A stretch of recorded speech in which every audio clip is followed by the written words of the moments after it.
Alright, what's up, YouTube? I know literally nobody asked for this, but I'm going to make a Pyra Mythra guide.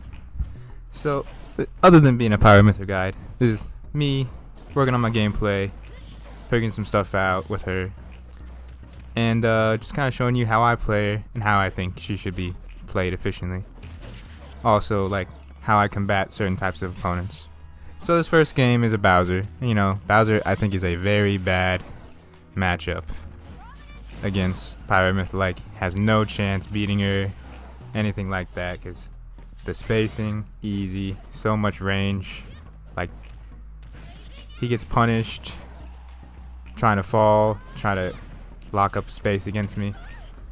So basically what I'm doing here is I'm just keeping space, running back and forth, not committing to anything until I see him like throw out a laggy type aerial and move. And then I kind of notice his habits, like he tries to run in a lot, and then after he gets frustrated from running in, he tries to jump. So, this is me kind of punishing him, taking too long on the edge. And so he gets up, and then he tries to run in. I shield, try to back him up, I just back him up again. He just overcommits, and I punish. So I switched to Mythra a lot here, just because like I'm trying to build up a little bit of damage, of course, and then use Pyra like everybody else does. But as you see, like, I missed that forward smash right earlier, and he jumped over my head. And I kind of noticed that with a lot of opponents while using Pyra and Mythra. So you're gonna see me later in the video kind of change that up in order to catch a lot of things. So here I'm just kind of punishing him for trying to force that side B on me and like try to grab me or do a. Cause he's trying to build up a lot of damage because he's not getting that many hits on me, which is understandable. And I'm just kind of keep knocking him away until it gets higher and higher and higher, and then eventually these things will kill. He's stressed out right now because he did not get much damage on the last stock. So he's gonna start throwing out smash attacks willy-nilly, try to do some chase down or tech chases like he does, and I'm just keep backing him up.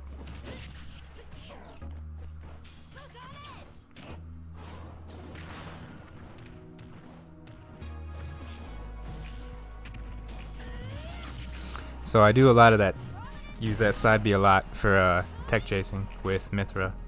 So anytime someone's on tech, I just immediately side B with her, and like if they roll forwards or backwards, it'll almost always catch. So this Falcon had a first terrible stock both times we played. He just SD'd both times basically. So this is the game from there. I spared y'all that, but I'm in some pretty well, and you can kind of see like what really goes through my head while playing against characters that are like people who are trying to jump above me. And how did that not knock back at all? Do you see that side B?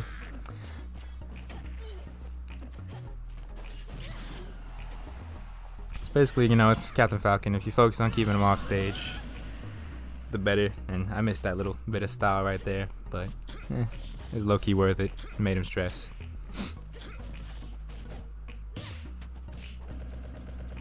So I'm gonna hold the jab here, of course, try to back him up on shield and make him do a bad option to challenge it, and it works out a little bit. But then after that, see how he tries to jump over me all the time and like drift over me? So I take note of that, and I just basically punish him for it. Same thing happens in this game. I swear he's not a paid actor. He just rolls all the time and tries to go over. Same here again. He just never learns. So it's kind of what I was trying to show you. Like, if you have reads against your opponent, make sure to emphasize on them, because for one, you're playing short games, and like even if you're playing a best of 3, like this guy obviously could not change the habit in that short little bit of time. And there you go, it gets him killed every time.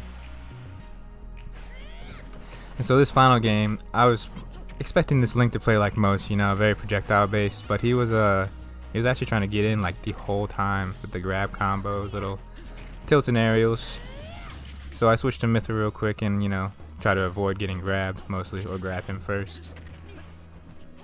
He uses that down air to land a lot, and we're gonna take note of that later in the game, or well, early in the game, and punish it later in the game. But he's definitely going for a lot of hard reads this game, which is respectable, but Like I said, most of the time I'm not going to fall for him, thankfully. I recover pretty badly here, but him still going for a hard read kind of punishes himself there. I mess up the edge guard, so he gets right back to center stage, and we end up swapping positions. But not too worried about it still. I got Pyra out, which means I'm ready to kill. You know, that little downer, if you let it touch the ground, it's punishable. So I thought I decided to be out to get rid of his forward smash projectile, and I keep him on his toes, you know. Switch up between side B and smash attack and grabbing, just so your opponent really has no idea. And that time I get a little greedy and I get punished, but fix that game up real quick, or fix the game up real quick and switch it up on him. Keep him off stage if I can.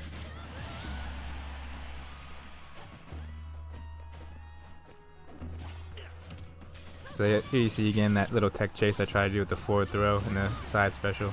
And then I was kind of expecting him to come in high and hot, so I switched to Pyra real quick and punished that.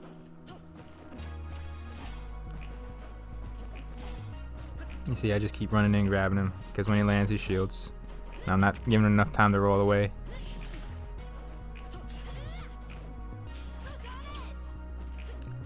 There's a lot of just jostling for a grab between the two of us.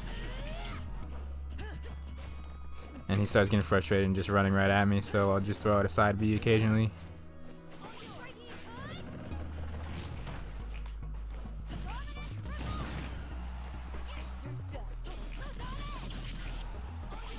And then that's games.